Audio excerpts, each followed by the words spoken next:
I'm going to preview the 1 seed Michigan versus 1 seed Arizona men's basketball game, which will be played on April 4th at 7:49 p.m. Central Time, or a little bit later because of the 2 seed UConn versus 3 seed Illinois men's basketball game. But regardless, where could you watch this game?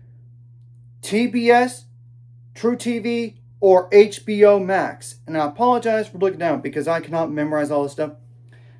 Right now, Michigan is favored, but it isn't by a lot. It is by 1.5.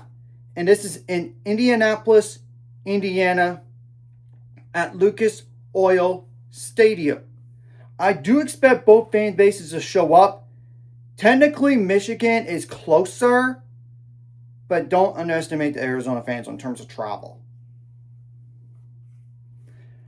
I do need to go over what's at stake for both of these programs. Michigan is looking to get back to the national title game for the first time since 2018. And it would be their 1, 2, 3, 4, 5, 6, the 7th appearance overall. Now, Arizona is looking to get back there for the first time since 2001, and it could be their 3rd appearance. Because remember, they won a national championship in 1997. I do believe this game feels like a national title game. I think they're the best 2 teams in the country remaining in the field. And I'm not just saying that because of the 1 seeds, but look at their overall records. It's a crime that this is not a national title game. It really is.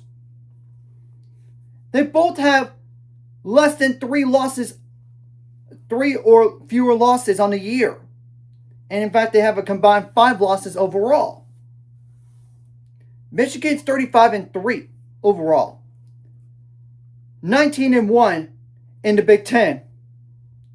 And this is despite losing the backup point guard for the year. So kudos to them for getting this far. Arizona is 36-2 overall. 16-2 in the Big 12. Which team should I go first? I'm going to just go with Michigan because of the loss difference overall wise. But it isn't by much though. Now I do think Michigan got fortunate that they didn't play against 2 seed Iowa State. But even if Iowa State would have won against Tennessee, I don't know if they would have had Joshua Jefferson. I'm just making that point right now. Not to discredit them on that getting to the Final Four because, yeah, Tennessee beat the 2 seed, so you can't sleep on them. And I apologize for any butchering of names, just so y'all know.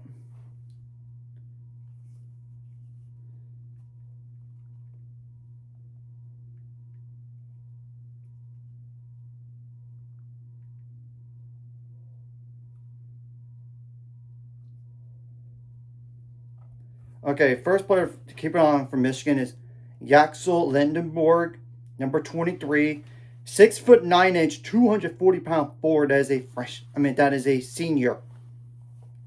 15.2 points per game, 7 rebounds per game, 3.3 assists per game, 1.1 turnovers per game, 1.2 steals per game, 1.3 blocks per game, 1.7 fouls per game, 37.2% on threes, 172 attempts, 81.6% on free throws, 158 attempts. And as Morris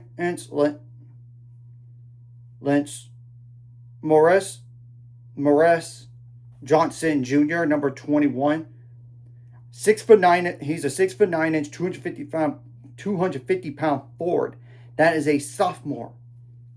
13.2 points per game, 7.3 rebounds per game, 1.3 turnovers per game, 0.7 steals per game, 1.1 blocks per game, 2.3 fouls per game, 36.4% on threes on 33 attempts, 77.3% on free throws on 150 attempts. And it's obviously Ade Mara, number 15, 7'3", 255-pound center that is a junior. 11.8 points per game, 6.8 rebounds per game, 2.4 assists per game, 2 turnovers per game, 2.6 blocks per game, 2.2 fouls per game, 3 for 9 on 3, so don't expect them to shoot the 3 ball that much. 55.1% on free throws on 136 attempts, so that is clearly his kryptonite, if you see one. There's Elia Cardo, number 3, a 6'1", 180-pound guard as a junior, 10.2 points per game, 2.7 rebounds per game, 5.8 assists per game, 2.3 turnovers per game, 0.7 steals per game, 2.1 fouls per game, 37.7% on threes on 162 attempts, 69.4% on free throws on 108 attempts. And there's Trey McKinney, number 1, 6'4", 225-pound guard as a freshman, 9.8 points per game, 2.6 rebounds per game, 0.9 turnovers per game, 1.4 fouls per game, 38.4% on threes on 164 attempts, 89% on free throws on 82 attempts. There's Namari Burnett, number 4, 6'5", 195-pound guard as a senior, 8.4 points per game, 2.7 rebounds per game, 0.6 turnovers per game, 1.5 fouls per game, 38.1% on threes on 155 attempts, 76.9% on free throws on 52 attempts. And I'm not going to go over every single guy, and you have to wait and see. We have to honestly wait and see about the injury status for both these squads going to the game. And is Roddy Gale Jr., number 11, 6'5", 210-pound guard as a senior, 7.4 points per game, 3.3 rebounds per game, 1.3 turnovers per game, 0.8 steals per game, 1.6 fouls per game, 31.7% on threes on 63 attempts, 75.6% on free throws on 78 attempts. And as well, Shetter, TSCHER.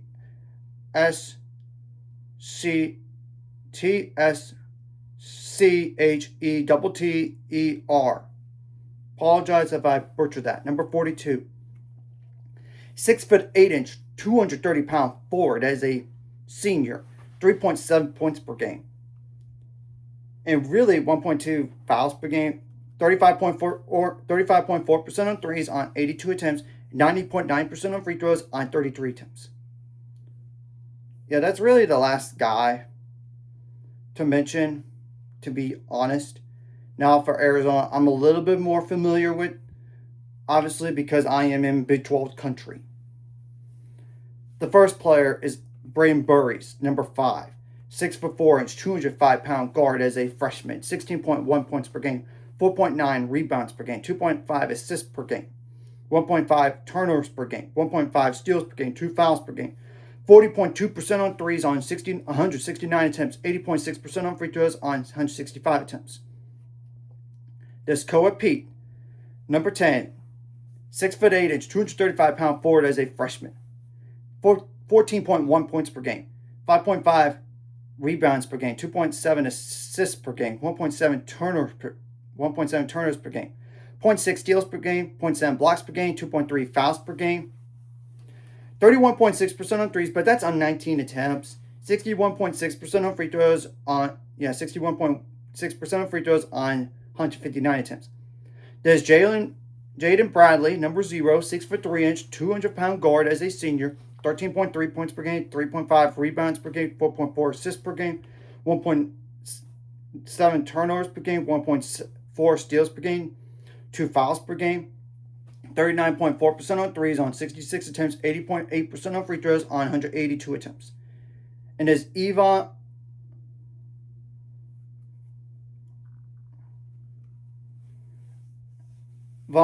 Karchenkov, number 8, 6'7", 220-pound forward as a freshman, 10.5 points per game, 4.3 rebounds per game, 2.3 assists per game, 1.4 turnovers per game, 1.3 steals per game, 1.6 fouls per game, 31.4% on threes on 102 attempts, 73.5% on free throws on 98 attempts. And there's Montijas Crivas. Motiejus. Number 13. 7 foot 2 inch, 260-pound center. That is a junior.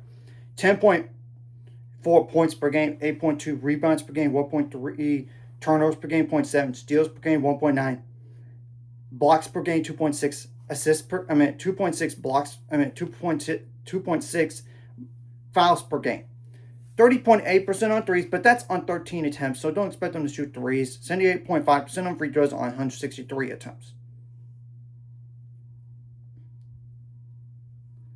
There's Toby Awaka,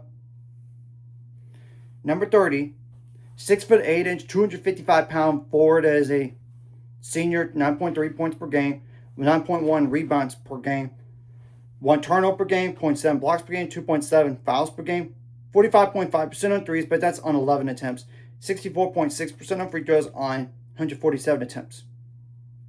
There's Anthony Del Orso, number 3, 6'6", 205-pound guard as a senior, 8.6 points per game, 2 rebounds per game, 1.2 turnovers per game, 0.8 steals per game, 1.2 fouls per game, 33.1% on threes on 148 attempts, 83.1% on free throws on 65 attempts.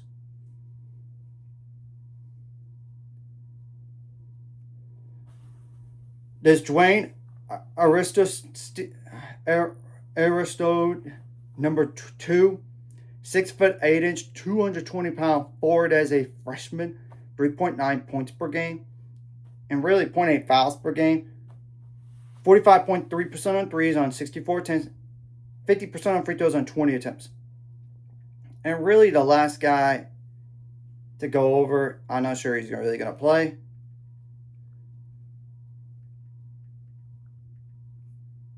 is CD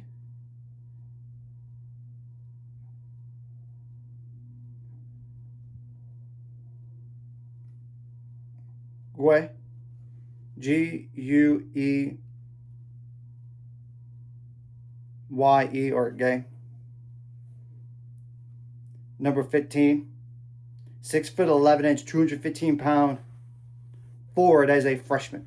1.3 points per game, no threes attempted, 63.6% on free throws on just like 11 attempts. I want to mention this up front. Whatever you did right last game, you got to bring in this game. Whatever you did wrong last game, you got to correct, or else it might cost you an appearance to the national title game, or flat out win it, potentially, if you do get there. Now, I do believe that the winner of this game wins the national title. I do believe that they can. It's going to have to be a really quick recovery for the winner of this game, obviously, because you're the later game, and this is probably going to be the closer game, potentially. But we have to only see about the other Final Four game. But you guys get the point. You got to make adjustments on the fly, both offensively and defensively, not just from first half to second half, but during those halves. I know there might be some questionable officiating in the game, but you got to be a more mentally tougher team and make plays to win. And you got to do this for your seniors. So give out max effort. And obviously for those potential early entrants to the NBA draft, you got to do this for yourself too. And so in terms of effort, give everything out on the table. You got to limit your foul trouble while getting the opposing team in foul trouble. And you want to be good in late game situations, both offensively and defensively in this game, if it comes down to it. I'm just making that note up front. And you want to keep your composure in this type of game. Don't get a technical foul or flagrant foul, because you know that could change the momentum in the game sometimes. You know that. You got to get your fan base involved as much as you can through your play, while trying to take away the opposing fans out of the game.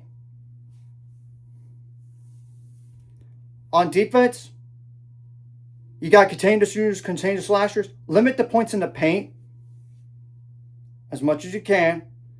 You got to limit those offensive boards, because you want to try to limit those second chance points as well, because you know that could be the difference in the game. And you don't want to let the opposing team left at the free throw line and get chances up the line and either get the lead the deficit closer for them, or tie the game up, or take the lead. You want to limit those transition points because you know that is easier to score in transition than in a half court. And the same thing goes for like limit the points on turns. And obviously you want to slow down the best guys on the opposing team as much as you can while taking away their role players. And you might say, hey, we're going to shut down everyone else. It's just one guy. If we allow that one guy to go off, maybe you'll win that way. It's going to be tough if you do it that way, though. You got to force turnovers, and you got to limit the points on turns as much as you can, because you know that could be the difference in the game. And you know on the turnovers deal and forcing them, sometimes your best offenses come from your defense, too. And speaking of offense, you got to get some points on turnovers. You got to get some offensive rebounds, especially getting those second chance points. And if you do get the free throw line, you've got to make them count, because you know that could be the difference in the game.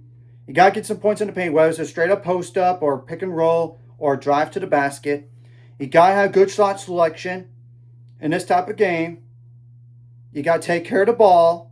You got to have your best players step up in the game. While if one of your best players is not having a great game, but you got to have your role players to step up as well, because you know they could be the unsung heroes to make it further in the NCAA tournament. So, and get some transition points too, because it's a lot easier to score in transition than in a half court. Especially when I expect this game to be really close and physical, to say the least. Nothing will shock me on the result of this game. So anyways, if you like this content, hit the like, subscribe button. See you guys later on the Reddit. 800 subscribers goals, ultimate goals, 1,000 more, some monthly scores. Like the video, comment video really helps YouTube algorithm. Some more people can see it. Sharing the video does help as well. Some more people could watch. And if you're watching and subscribe, hit subscribe button. It's free to hit the notification bell as well.